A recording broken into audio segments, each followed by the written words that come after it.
পরিবার, সমাজ ও রাষ্ট্র এই তিন প্রতিষ্ঠান সচেতনভাবে কাজ করলে কেবল নারীর প্রতি সহিংসতা, নিপীড়ন ও ধর্ষণ রোধ করা সম্ভব।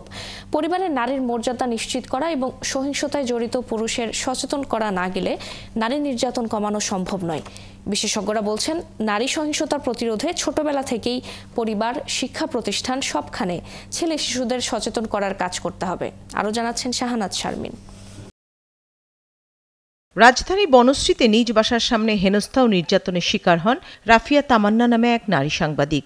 সামাজিক যোগাযোগ মাধ্যমে বিষয়টি ব্যাপকভাবে আলোচিত হবার পর গ্রেফতার হয় ৩ তরুণ।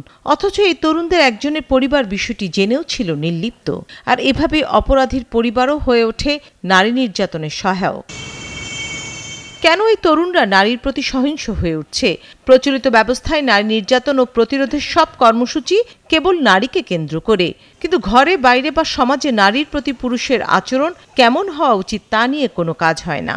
আমাদের সকল সরকারি এবং বেসরকারি পর্যায়ে প্রতিরোধমূলক যে কর্মকাণ্ডগুলো হয় সেগুলো সবই নারীকে টার্গেট করে, যে নারীকে জানতে হবে গুড টাচ ব্যাড টাচকে, নারীকেই শিখতে হবে কুম্ফু কারাত, যে তাকে প্রতিরোধ করতে হবে। কিন্তু যে জায়গা থেকে এই ধর্ষণ এবং সহিংসতা আসছে, সেই পুরুষতান্ত্রিকতার যে ধারক, পুরুষটা কিন্তু আনটাচ থাকতেছে, যে কিভাবে নারীর প্রতি বিহেভ করবে, কীভাবে কন্যা শিশুর প্রতি ব্যবহার করবে, সেই জায়গাগুলো নিয়ে কিন্তু কোনো আলাপ নাই। সুতরাং আপনি যার থেকে এই আক্রমণটির সূচনা হচ্ছে, যার দিক থেকে সবচেয়ে বেশি সহিংসতা হচ্ছে, তাকে কিন্তু আপনার পুরো প্যাকেজে আন্ডাজ রাখছেন।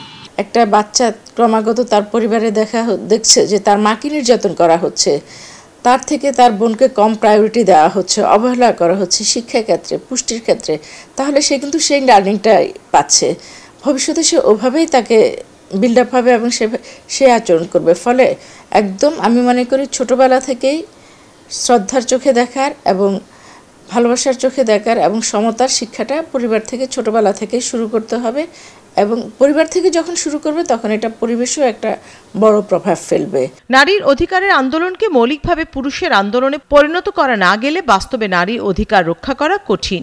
কারণ সংশোধনটা দরকার প্রথমে পুরুষের, আর সেখানে আরও বেশি কাজ করার কথা বলছেন বিশিষ্টজনরা। নারী অধিকারের আন্দোলনকে আমরা যদি সকল মানুষের আন্দোলন, বিশেষ করে মৌলিকভাবে পুরুষের আন্দোলনে রূপান্তর করতে না পারি, তাহলে বাস্তবে নারীর অধিকারের প্রতিষ্ঠা করা খুবই অসম্ভব থাকবে বলে আমি মনে করি।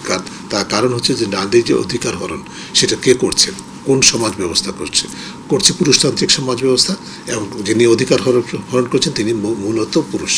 কাজে আমার যদি এই ক্ষেত্রে সংশোধনটা দরকার হয়, সংশোধন আমার প্রথমে পুরুষের মানসিকতাতে পরিবর্তন আসতে হবে। সেটা সামাজিক, তাত্ত্বিক, ধর্মীয় সকল দৃষ্টিভঙ্গি থেকেই আমাকে ইতিবাচক পরিবর্তন আনতে হবে পুরুষের মানসিকতার মধ্যে এবং তার চর্চার মধ্যে। যে কোনো ধরনের অত্যাচার, নির্যাতনের একজন ধারক বাহক হিসাবে এখনো আমাদের সমাজে পুরুষরাই উপরের দিকে। সুতরাং এদেরকে ফেলে দিয়ে আমরা যদি কাজ করি, যে এদেরকে যদি পিছনে ফেলে রেখে শুধু যদি আমরা আমাদের অধিকারের কথা, শিশুর অধিকারের কথা বলি, তাহলে হবে না। সচেতন করতে হবে এবং সেইটা তাকে 40 বছর বয়সে, 30 বছর বয়সে করলে হবে না। এই সচেতনতাটা শুরু করতে হবে একদম পরিবার থেকে।